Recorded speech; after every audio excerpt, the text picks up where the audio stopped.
This is not going to work. There we go. My name is Matt. Tim was my best friend. And I've been trying to write why we were friends. I don't know. I can't for the life of me figure it out. I have ideas, untested theories. We'll have to figure it out later. You don't choose your friends. You really don't. After a certain age, your parents shove you in a room or send you off to camp and say, make friends. After that, it's whimsy. It's the Holy Spirit or Jen and Aaron Ka or some happy accident. Tim was as much unlike me as I could possibly imagine. He was big and boisterous and filled every room he was in, and I have only ever been one of those things at a time in my own head.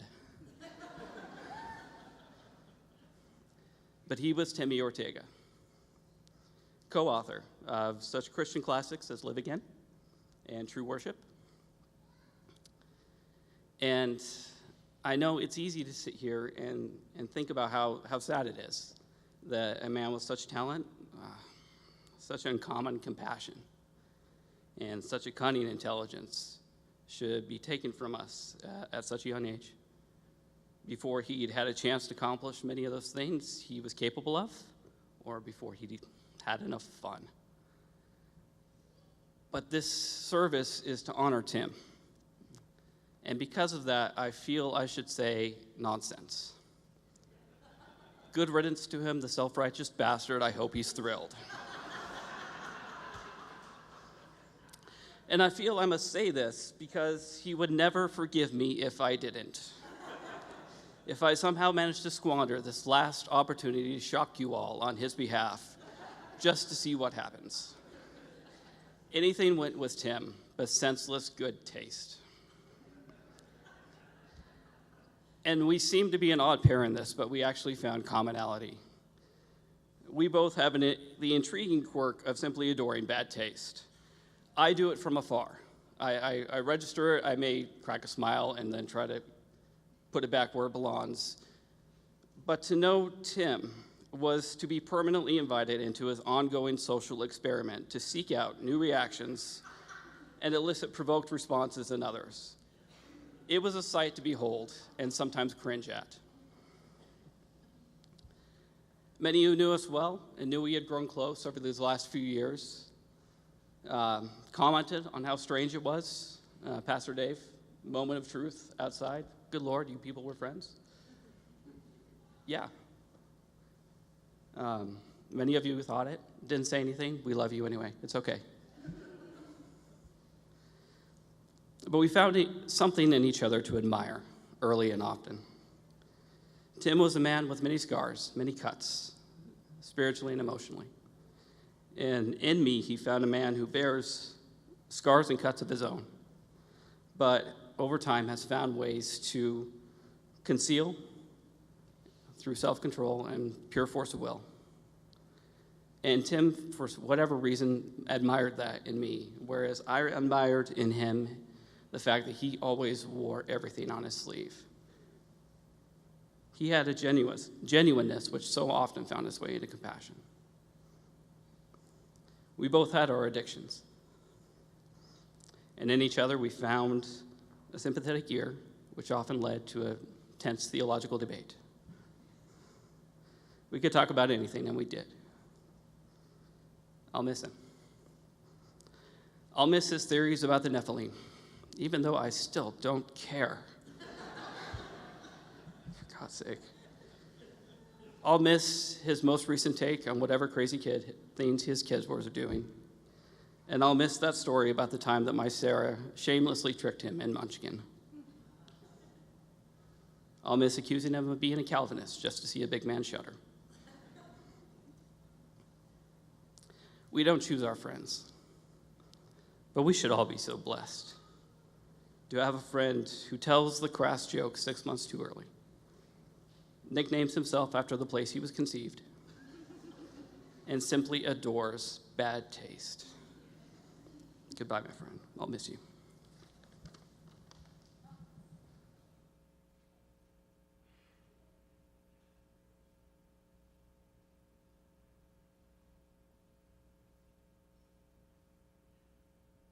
Hello? Okay.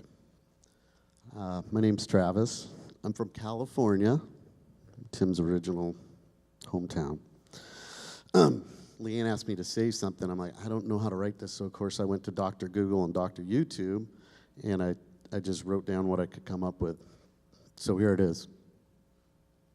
I met Tim 25 years ago. I was in a band, and he came to audition. I remember when he walked into the room, he was tall, handsome, and cocky. The first thing he said to me was a joke and an insult. In sincerity, I didn't like him at first. But first impressions aren't always what they're cracked up to be. Over the next few years, we ended up at the same church. We even became neighbors. We started hanging out more regularly. There was something raw, honest, irreverent, and authentic about Tim. I was drawn to that.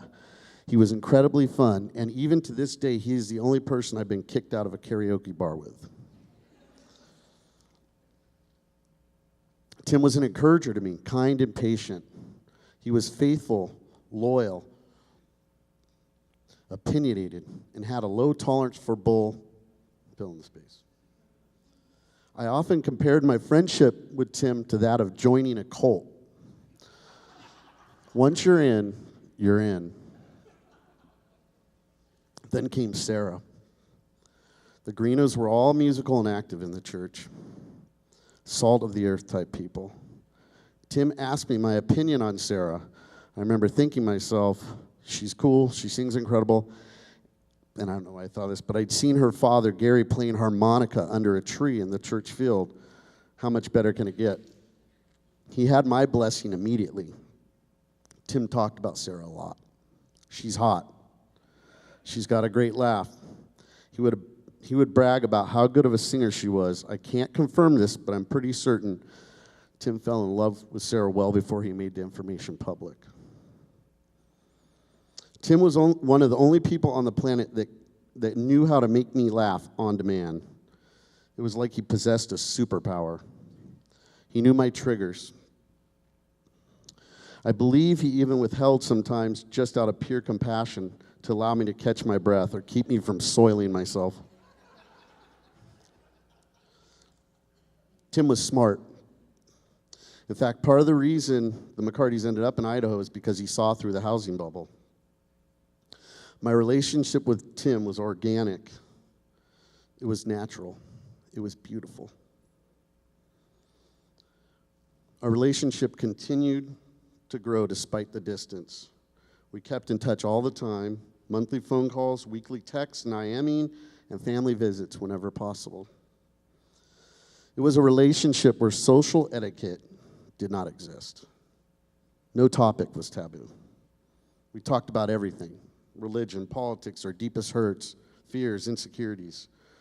We would go deep, but we'd also joke like 12-year-old boys. We would occasionally disagree, but it didn't matter. Our love for each other took precedent to any opinions we may have. Tim loved my wife, Teresa. He admired her intellect and her faithfulness to me. He was an expert in conversation. When our families would visit each other, he would purposely say something crass to get a rise out of her. It was like a chess match. He would look at me, raise his eyebrow, and it was on. Teresa would stay stoic and pretend like she didn't hear him. But every once in a while, he'd get that little smirk. Then that laugh would come. A laugh that could light up a room. Tim was the type of person that was intentional about bettering himself. He always looked for ways to become a better version of himself, a better husband, father, son, brother, and friend.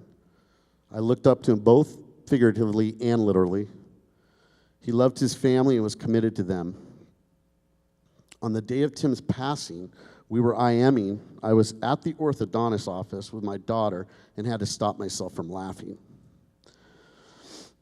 We had a good conversation. He was funny, he was understanding, he was compassionate, he was Tim. I'll always remember him that way. I try not to be a person who asks the question why. I don't think I'll ever know. I am a person who asks the question what. What have I gained from Tim being in my life? What have we all gained from Tim being in our lives? I know all our lives have been enriched by Tim being in it. For me, he added flavor, depth, true friendship. I know Tim loves Sarah, Sophie, Tristan, and Tegan. I know he loved his parents, Lou and Pat. I know he loved his sister Leanne and the Greenos. I know he loved his friends.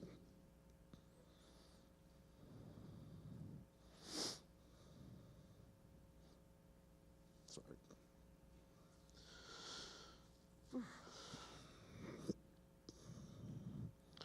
A wise man once told me, you become a part of everyone you meet, and everyone you meet becomes a part of you. We all have a part of Tim in us. Yes, I'm desperately sad, but I'm also thankful. Thankful that I've had the privilege to know Tim. Thankful and honored to know his family. And thankful to know that we are all better versions of ourselves because Tim was in our lives.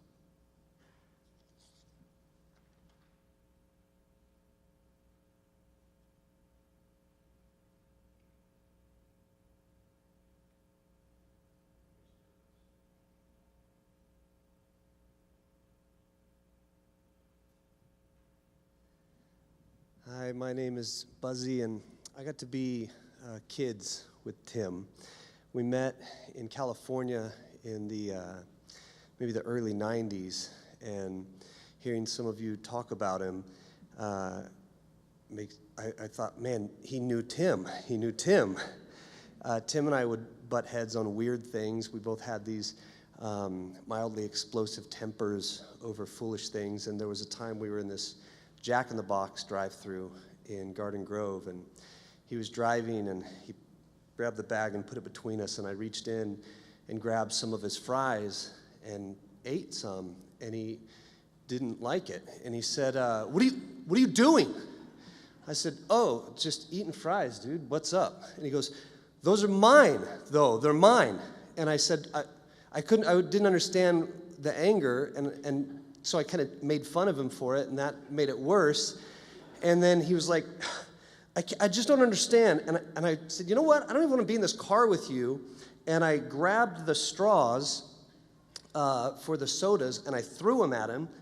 And I got out of the car, and they started driving home. I think my sister and our buddy Derek was in the car. And he was in this fugue state, and I'm stubbornly walking back to my house, and he's driving the other people that were in the car back to my house. And I was told later that he was so angry, and he went, you just don't throw straws. That was it. That was it for Tim. And a few days later, we found each other, we spoke, we apologized, and straw throwing kind of became this thing that we would tease him about, like, why were you so upset about that? And we hadn't spoken much in the last decade or so, and many, many years had passed, and a few years ago, we were on the phone together and speaking as grown-ups now, and family men with children and spouses. And in this conversation, at one point, he said, hey, you're not still throwing straws, are you? I said, no, man. And so I love that humor of him, not taking himself too seriously. And he was a key figure in me meeting the girl that I'm married to now. And I don't think I realized that until I started thinking about him for this week. I wish I would have done the math on that sooner and thanked him for that. He's a good guy. Glad I know him.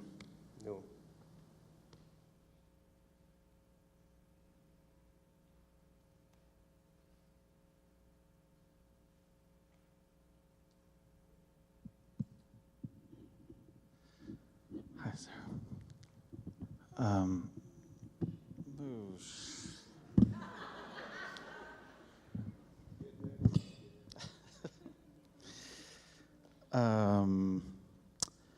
My name is Derek, and I was Tim's first boyfriend.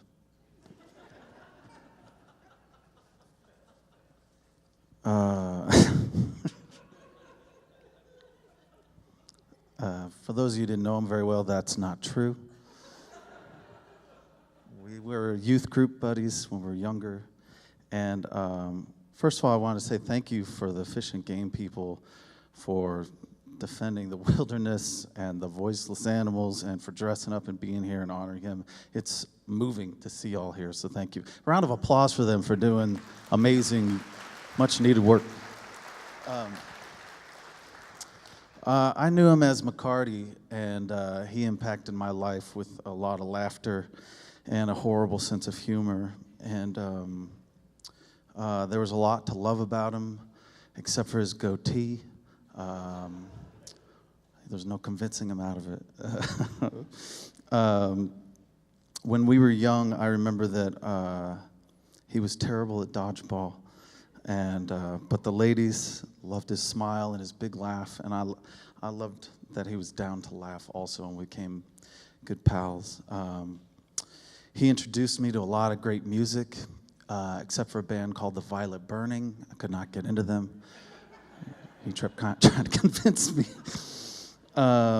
We had a love for joking after church, and he was a person that could be bizarre in his humor and then spiritual and deep, and I loved that, being able to bounce back and forth, and that created great friendship with us. I also remember that he introduced me to this woman to go on a date with at this church called the Vineyard, and and I went away to school in Arizona, and she had sent me a letter that said, basically, I missed you so much. How are the waves in Arizona? And I told Tim and our buddy Dave, and they told that girl. And when I came back, she goes, I heard you were making fun of me to Tim. I was like, yeah, I was.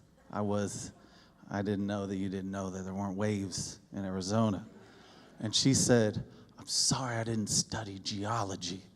And Tim would always bring that story up to me all the time. I was like, yeah, you introduced me to some winners there, buddy. But Tim could love you if you were stupid or just. He used to play guitar behind my poetry, and every now and then he would. And we'd also do a song together, and it was beautiful. And Tim made me safe to be myself. And I remember some of the last things he texted me about a month or so ago was that he said, it's weird to be older, I still feel 25. And I like this job hanging out with the wildlife. And that he felt blessed. And then he did that thing where you put a colon and a half parentheses, like a kid would do, that he was happy and content and like a 25-year-old would do. And I wrote him this poem, and I can't believe it. It's bizarre and weird to have someone that you can't imagine being gone, be gone. This poem's called Last Picture on the Clearest Day. The last photo he sent me was from his new job, and it was just of a lake, a little hill behind it, and just the bluest, clear sky. Here we go.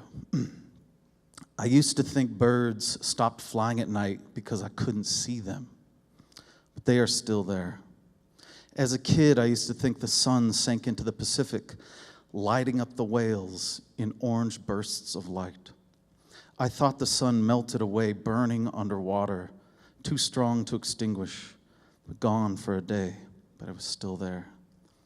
Are we not a kindness of light, out of view but still beaming from afar?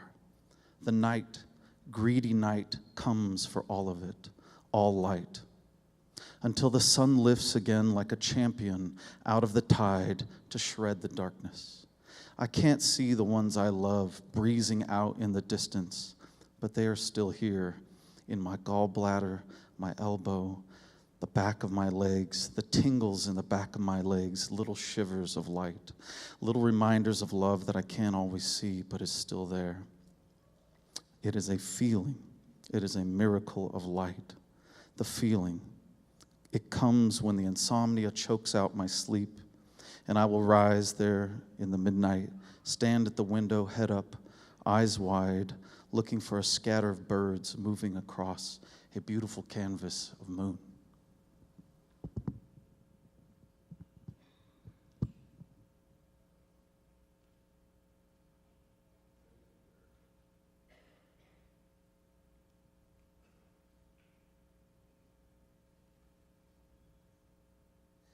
My name's David, and probably about 21, 22 years ago, Tim and I were roommates, and Sarah's probably the only person that I know of that could understand, but that was only 2 years worth, so bless you anyway. He and I, in agreement with some of the other stuff I've been hearing, music, I also went to Vineyard for years, and when we lived together, all he would listen to were like two bands, The Verve and Jeff Buckley, and that was it. And I never even heard of Jeff Buckley at the time, and he's like, man, check this guy out, this is really good. And so he had it on like auto repeat all the time. It's like, this is pretty good, and but he's dead, dude, what good is that? And he's like, no, this is like the best. And to this day, I think Jeff Buckley's one of my favorites, and thanks to Tim for that. But anyway, we would sit up in our second-story living room, looking down at the cul-de-sac down below, and play our guitars really loud. And I don't know that we necessarily ever would have got a band going or nothing, but it was just fun to play really loud. And there was this what we thought was a cute blonde girl that would drive up in her BMW and go into the apartment on the other side, and he'd always open the windows and play louder. Until one day, I was like in my car when she pulled up, I'm like, dude, no, it's not what you think. I mean, she was, I'm not saying she wasn't pretty, but she wasn't really pretty. So, it was really funny because we would play louder trying to, impress this neighbor lady that really wasn't worth impressing. Well, I'm not saying she wasn't worth it, but whatever, that's beside the point, I guess. But, as we all know, Tim can be very offensive, but not necessarily to be offensive, but more or less to get a rise. And I was very, very, I don't want to say timid, that's not the right word, but very hardcore holy roller where I was very rigid in my ways. That's the best way to put it. And he didn't like that. So he'd always try to ask me really, really dumb questions, very inappropriate questions, just to see how I would answer. And I'd always give him the wrong answer according to what he was talking about. And I'm like, no. He's like, what do you think about that girl? I was like, I don't know. I don't think about her. He's like, come on, man. Check her out. I was like, no, I'm not going to. I'm not married to her. I'm not even going to think about her. I mean, because that's how I was at the time. But what Tim had done for me is he helped me loosen up. And I actually never confessed a few things to him until just more recently. He's like, he accused me for moving to Idaho in the first place because of a girl. Wasn't true.